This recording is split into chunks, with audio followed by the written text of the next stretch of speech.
I mean, you can be intentional about your time wherever you are and create those moments for you to become grounded and centered. And I I try and do that on a daily basis because I need it. But I don't beat myself up if I don't do it because I feel like that's really important for us to not go down that path. Welcome to the Balance Boldly podcast for ambitious women in business and a few brave men. I'm Naketa Thigpen, your host and balance and relationship advisor, partnering with you to change the narrative so we can amplify intimacy within and across your relationships, and you can finally have the freedom, flexibility, and confidence to thrive in work life and and in love. I had to make sure we highlighted that because a lot of you keep forgetting that your love is just as important to your balance as everything else that's happening. So we will go into that a little bit later, as we always do here on the show. So we are here at the beginning of the season that I have been waiting for a really long time, for so many reasons that it's not even like important for me to talk about right now, other than this is the longest season that we have ever done in all of my years of podcasting. It is the most important for so many reasons, mainly because we are holding ourselves accountable. Season 22 is all about fully living what you teach. So every single expert that I have specifically, intentionally aligned to be here today for this specific episode, and whichever week you are hearing it for season 22, is walking their talk unapologetically as humans who are fallible and are okay with the fact that they are failing forward and learning and growing. And as Deanna and I were just talking about, which you'll know in a little bit, have gotten literally a couple of PhDs in their own life experience that they are willing to transparently and openly share through their products and services and whichever way they show up in the world, to just create some ripples and impact change one moment, one person at a time. Which is why I have to lead this third episode in with Deannah Seymour. There's so many things to that. For any of you who study numerology, you understand. Season 22, third episode, 11 episodes throughout the year. Don't get me started. Deanna's laughing at me. Yes. Right? Like, this is so exciting. It is so exciting. So let me introduce to you Deannah Seymour, founder of PhD Feminine Health. She is an incredible being. I've already connected with her energetically, probably deeper than she even understands at this point. And Same for me. Right? Like just this soulful connection that I just can't let go of. I'm so grateful and honored that she's able to carve out time from her very full day, her very full week, with a very full plate of just being able to provide some changes and some help for people who are trying to create their own inner body transformation, especially for the women out there. Deannah Seymour developed PhD's line of feminine hygiene products. When she did it, she had no idea that she was taking the first step into her new career. 3 years later, Deanna took a risk, leaving her secure position in the pharmaceutical industry to focus full-time on PhD Feminine Health. In this time, with a lot of things that kind of happened over the years, Deanna learned that vulnerability and insecurity were not weaknesses, but rather opportunities for growth. And I love how she says that. Deanna, welcome to the Balance Boldly podcast. How are you today? Oh, Naketa, it is such a pleasure to be here with you, and I am fantastic. You pretty much summed it up. I just feel this energy in speaking with you that we are so aligned in so many different ways. So it's my pleasure to be here. I'm so excited. So I would love for you to just tell everyone a little bit more about what PhD Feminine Health is and why you, not only why you decided to create it, because I was very mindful not to tell all of your story in the introduction, but also how it kind of led you to discovering, who you would be in the world and how you would continue to show up fully. Yeah, well, it's really interesting. I feel like we all start out with our story that we have planned for ourselves. Mm-hmm. And that's, I was on that path. I was I had a secure, wonderful job in the pharmaceutical industry for 20 years. And I was a single mom to two teenagers at the time. So it really provided that security that I felt was essential for me and for my family. And, I was a top performer and things were going great. I was going to retire and have a pension. And, I had my life just completely mapped out the way I felt like it was going to be. And then, uh, I am proof that all these road bumps in life happen for a reason. It started with that I needed two sinus surgeries and was on a lot of antibiotics, which completely disrupted, my feminine flora. Uh-huh. And it was then that I discovered this ingredient, boric acid, and it changed my life. I'm not being hyperbolic. Like I had so many issues, and as women, when something is out of balance with your vagina, it just ruins you. And so this ingredient worked wonders for me, and you couldn't get it in the store. You could only get it through a compounding pharmacy. And it was then I'm like, this needs to be available to the millions of women like myself. Um, and I need to find a way to do this. So um, God clearly had a plan because my daughter's hockey coach at the time um, owned a facility and still does that manufacturing facility that manufactures holistic products for people and pets. And it's Vireo Systems. And I went to him with my idea, which was kind of a crazy conversation to have with your daughter's hockey coach Uh-huh. about a vaginal suppository. And, he embraced it. And he was courageous enough because I came armed with a stack of clinical studies that showed the efficacy and the fact that it was recommended by the CDC, but no one was making it. So um, we started producing it. Within 6 months, it was the number one bestseller on Amazon.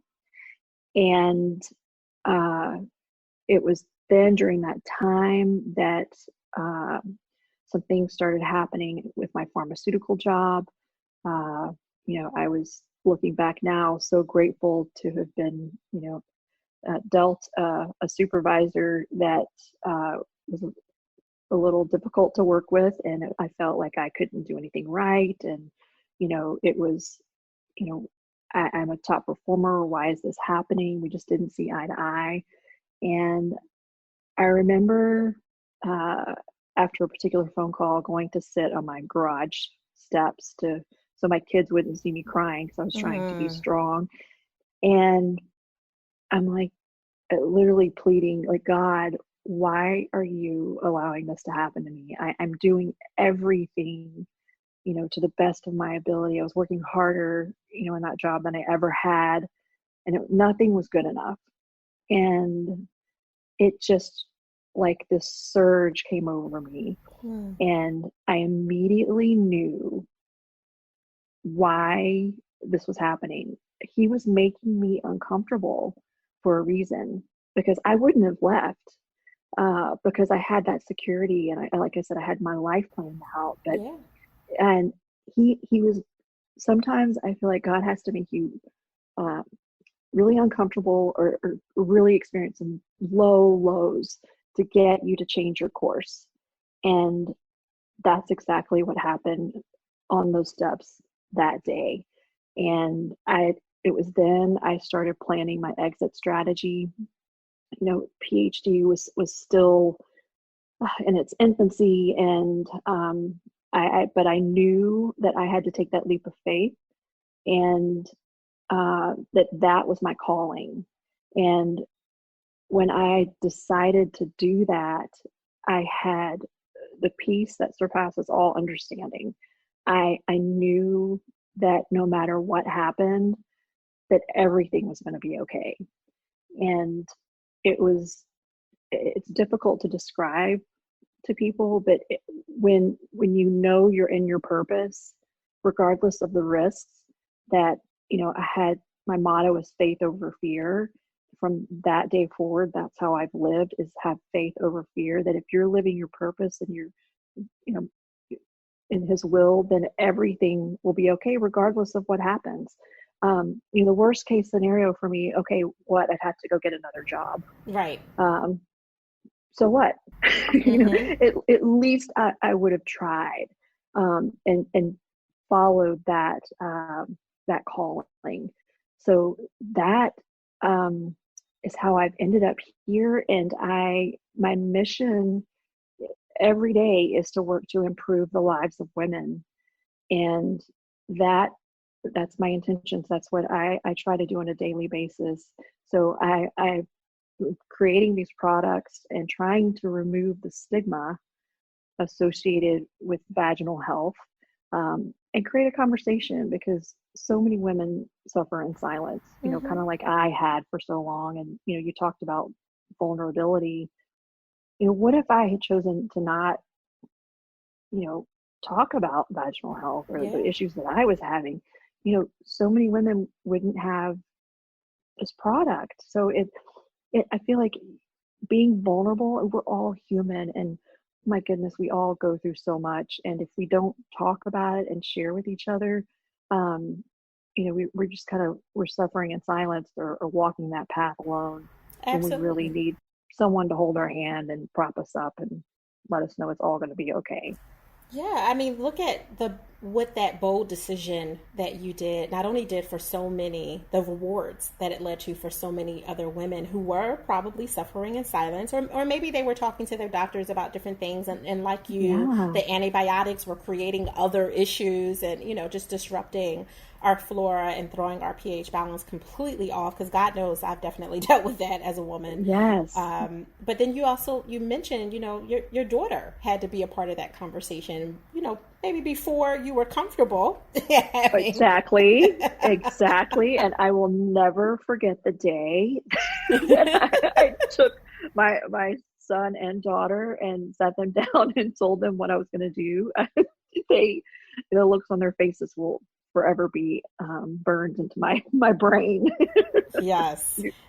I know that face. So I'm a certified sex therapist as well, and my kids can't stand whenever that has to be mentioned for someone Right. mentions one of their friends or their friend's parents, or someone says they allude to something. I'm like, oh, well, we can have that conversation because, and they're like, Mom, Right. please, Not here, please. I know. I'm like, well, how did you think you got here? Like, come on. Exactly. But again, it's you're allowing people to be vulnerable, though, and Exactly. and that's great. And as a result of that, my daughter's friends come to me with a lot of Mm-hmm. questions, which I absolutely love. Mm-hmm. So I guarantee you so much, Deanna, that they're also going to your daughter.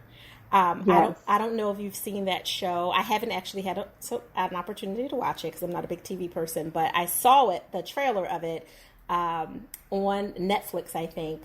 There's a young gentleman, and his mother is a sex therapist, and in this high school, and don't ask me the name of the show, I can't remember, but the short of it is that the students, and he's in a new school, they find out what his mother does. So, because of, youthful Oh, sure. ignorance, right? Like they just don't And know. curiosity. Yeah. Right. They're just like, well, you can be our sex therapist, to the boy. He's like, what? Like, I don't even want to deal with I don't even want to acknowledge my own stuff because of what my mother does. Exactly. And they literally rope him into like being the student body champion for helping them understand their hormones and everything. And I'm laughing because your daughter probably, and maybe your son too, has experienced people saying like, wait, what does your mom do? Countless occasions. Right? Yes, indeed. Right. So does that mean you can also do what she does and answer these questions? And they're like, Yeah. no. Let me give you a number. Here Right. you go. I don't even want to talk to you about what's going on in your body right now. Thank you very much. Right. Math class will never be the same. No. Very true. So I'm curious because you mentioned that part of fully walking out your life for you and like living the life you teach, not only through the products that you have put blood and sweat and tears into, getting it out to the market safely and efficiently and economically, reasonably affordable for those who can, who need it, basically. Not only that, but on the other side of your life, something that people may not know about you, because, I told you I professionally stalked you, was that you are walking this thing out to your core. You helped an individual woman with her child, her 4-year-old child. Do you want to share? You're good. All right, Naketa, you weren't lying. And like I said before, I said you might make me cry. And when I talk about this subject, I'm already getting emotional. It really was life-changing for me. Yes, this is quite a tale. I tell you, again, never in a million years would I have expected to have done this.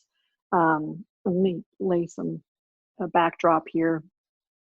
There are approximately around 5,500 people in the whole entire country, the U.S., who are living kidney donors.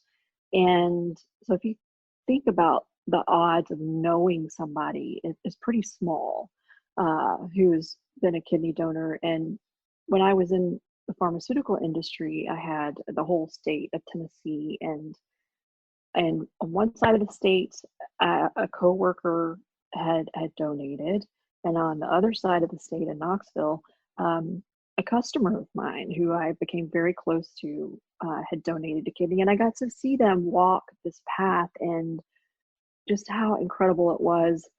And I had such admiration for these two selfless women, and had no idea that what was actually occurring at that time was that God was preparing my heart to be open to also becoming a donor. And because the odds of knowing two people within 3 months of each other who are donors is infinitesimally small. Like, you just really think about it like that. And then, so I was on Facebook one day and noticed that a friend of mine, our two daughters, had played soccer together, and I had followed their journey with their son, who was born with kidneys that weren't functioning. He had become old enough, and he increased his weight enough in order to be put on the donor list. And it was, again, one of those immediate instances when I saw that, I'm like, oh, that's me. And I clicked. I had zero hesitation, really very little thought went into it. It was just, I knew that I was going to match the second that I hit submit on the form to Vanderbilt Hospital. And I didn't tell a soul at first that I had made this decision. It was just something that I was just, letting sit with me. But I was so excited. I was just overjoyed. And sure enough, we matched. And I was able to give a kidney to this precious 4-year-old little boy. And that was about 5 years ago now. And he is thriving. And not only does he have my kidney, but he has my heart. Oh. He's just a precious boy. Sorry. No, I receive. That is one of the bravest and boldest decisions that anyone that I personally know has ever shared, especially knowing that you were hearing your soul be pulled forth in that direction, and to walk it out and to do it with everything else that you had on the line. Like, you are a self-made woman, and to be out of quote unquote commission for any amount of time could have created, if anything were to have not gone in the way that it went well, It could have Yeah. created, a spiral of things. And I'm sure all of that stuff was at least in the back of your mind with your kids. And Actually, Nikita, hmm I have to be honest, it really wasn't. was Um, no, and I, by the way, I'm going to start calling you Oprah. it? I'll accept. Because I don't know if you have this effect on everyone, but you sure do me. Um, uh, again, it was that piece. I didn't let, I never went there for some Mm, reason. I just knew, like in my deepest soul, I knew that everything was going to be okay. mm, I just whatever happened, everything was going to be okay, regardless of any outcome. Like if it were my time to go, then it would be okay. That I don't know. I can't explain it, but I just wow. had this. If anything was my calling in life, it was that right there. Like every ounce of fear was removed. Mm. I showed up at the children's hospital that day, and everyone from the check-in counter to the anesthesiologist that put me to sleep was like, "You're weird because we have never seen somebody so excited to have surgery." But That. I was elated. I couldn't wait for him to get this gift, to feel better, and to really begin living the life that God had intended for him. And in that process, this little boy touched thousands of people because Mm. so many people found out about his journey and everything he'd been through. And his mom is an amazing woman. So able to use that experience to touch thousands of people. So it was, yeah, that it was why I get emotional. Yeah, no, you're weird for sure. And I I'll take love it. that. Yes. And I embody the same. I say myself, my husband, my kids, like we're all really weird, but in alignment with the principles that it sounds like you stand on as well, is we are a peculiar people, right? Mm-hmm. And you are fully invested in your peculiarity I because, am. I own it. right? Like, absolutely. And I applaud you for that, because I honestly would have thought that there was at least a background ruminating thought. And the fact that you had such peace about I it, did. I it, did. And it really is difficult to explain. yeah, Yeah. no, I But get it, that. I think the best way to explain it is that you had peace. I think that mm-hmm. it literally sums up all Yep. of the questions that people like I on the outside of that piece that didn't have that same experience in that same way would have been like, what? Yep. Like, you weren't nervous, you weren't making sure your Yep. kids know where they could go Peace. live, and like all the things. Yep. Yep. Wow. Peace. Yeah. You're exactly right. It's pure and simple peace. I Yep. love everything about this and everything about you and all that you're doing. So I have to ask you, with your plate, and I know you said, Mm-hmm. your days start from about 7 a.m. till about 8 p.m. on an average, good, healthy, non-fire Yes. breathing day, right? Like when you're not putting out a Right. bunch of fires.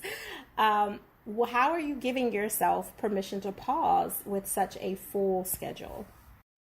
Yeah, that's a great question. I have found that if I don't take time for myself to have meditation and prayer time, um, then I am by no means the best version of myself, and it's fuel for my soul, to have that time and space for me, um, to do that.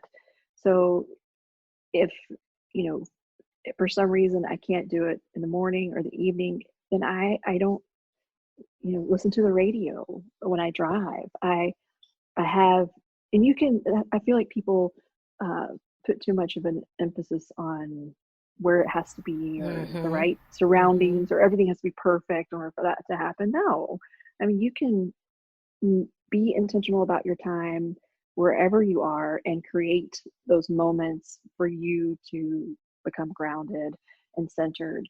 And I I try and do that on a daily basis, because I need it. but I don't beat myself up if I don't do it, because I feel like that's really important for us to not go down that path. I also I try and incorporate physical exercise into that, but and I'm a huge proponent of that, but I'll be honest, here lately it hasn't been able to happen because of everything that's going on a regular basis, Yeah. like I would like to. But again, grace. Yeah, that's one word that's I always pops up in my head. We have to extend ourselves grace, and not beat ourselves up for things like that. So, but yes, meditation, prayer time is key for me. And physical exercise is also important uh, part of my life, but it's gone by the wayside a little right now. A little tiny bit, but I hear you on a couple of those layers, from it doesn't have to look pretty and, be on an island to be Hmm. able to embrace it. And one of my favorite places is to go in the bathroom and run the water, and just, Yeah, absolutely. right? Like one of the places you Right. still get privacy in your house. So Without a doubt. Yep. yeah, Yep. absolutely. And also with fitness is a tonic and medicine for many, many people. I know it is for me as well. And like all medicines, sometimes you get tired of the flavor, what you're doing. And sometimes you just can't take it. You can't get access to it because of Hmm. whatever was going on, whatever fire you were trying to put out when you were in your fire hat entrepreneur business owner mode, Yes. right? You're just like, up, do I run into the bathroom and, take that 20 minutes or whatever to take my medicine, or, run upstairs and take my 20 minutes of medicine? Or do I run to the office and put out that fire before it becomes, some explosive, unnecessary situation? Exactly. And sometimes that's what we have to, decide to do, especially right now with Yeah. that big C word that's over top of us right now, and not the one that people might be Yeah. thinking of because we talked about, feminine health, but, COVID-19, it has changed a lot, Absolutely. and caused a lot of little fires for a lot of us. A lot of people. Yeah, Hmm. absolutely. So I still applaud the fact that you can give yourself compassion and give yourself grace with, what? I didn't do it, the last hour, day, whatever it was that I would normally like to fold it in. However, you have mobility in your limbs. I only know that because I saw you walking around your office before we got started. Yes. You know what I mean? Like, Right. you're still able to move. You talked about being in the car, which means you're able to, maneuver and, Yes. get some things pumping and get some blood flowing. And I think sometimes if that's all we need is we need to get up out of the seat, even if that's to walk from, one part of a 1,200 or 4,000 or 800 square foot space, to, outside to the car, if you're blessed enough to have one, right? Like whatever the case is. Absolutely. It's And you're all about doing it. perspective. Hmm. Absolutely. And you're doing it. And I think that was part of your whole reason for doing all the things that you said, from deciding to launch out, faith over fear and start your own company. Your perspective changed of what was possible for you and for your family, and for you to affect other people, down to helping that young gentleman and his parents who loved him to life, and really Yes. wanted a gift like you to come and selflessly say, this is what I am going to do, not what I want to do, not what I'm going to try to do, but I am going to do that. And you held yourself in intention for a healthy completion of that. And I think that is powerful. Well, thank you, Naketa. You're welcome. So how can people connect with you to learn more about everything that you are doing and to get some of these great products, by the way? Yeah. So phdfemininehealth.com is our website, and all of our social links are there. You can find us under that name on every platform, and you can find us in the Kroger stores nationwide, all of their banners like Ralph's and such, and then all Target stores, CVS, and we'll be launching at Walmart in about a week, and Mm. several others on the horizon as well. So we're super excited about that. Oh, that is phenomenal. I'm really so proud of you. You've been doing amazing. And you know, selfishly, I get to say amazingly helping me, you know, me as a woman, you know, be able to make sure that everything that, you know, makes me feel sexy and tight is right. So thank you for Yes, indeed. that. Well, and thank you for what you're doing for women across the world. You truly are a force, and it's a pleasure to know you. Aw, stop it. Say it again. No, stop it. No. I appreciate you, Deanna. You are phenomenal. Thank you. Oh, thank you. Woo! Balance boldly, listeners. Was she not everything that I said she would be in the beginning of this episode? Deannah Seymour, phenomenal woman doing great things. You know we love great people doing greater, and she absolutely qualifies for that. She is fully living out the life that she teaches in multiple areas of her life, including her favorite motto of faith over fear. She is truly holding on to that anchor and being connected to the vine of God, which I personally really truly appreciate, and I hope you do as well. For all of you who are new to Balance Boldly, make sure that you subscribe, rate, and share. Help us ensure that the other ambitiously bold and brave have access to these valuable life, love, and business balance tools. If you are a fan and have been following us for some time, make sure you put in a review. It is very important. I can't stress it enough. Preferably an honest 5-star review, but whatever you got, we're willing to take it. So make sure you give it to us and just be honest about it, because we're really always looking to better ourselves and to bring you everything that you need so that you too can be very bold in how you show up in the world, giving out greater impact and creating your own ripples. If you want to connect with me, make sure you follow me at Ask Naketa on all the places that you can. In the interim, if you have not picked up Selfish, Permission to Pause, Live, Love, and Laugh Your Way to Joy, my survivor memoir and personal transformation story, please add it to your cart after you go to Deanna Seymour's website and purchase what you need for yourself or a friend, because you know somebody out there is having some pH trouble. You know that, right? It's like, make sure you give them a gift. They'll just be surprised and they'll welcome it. So make sure you give it to them and add a copy of Selfish to that gift box as well. In the interim, I want you to go create your balance and create your joy, but remember, do it boldly. Thank you for listening.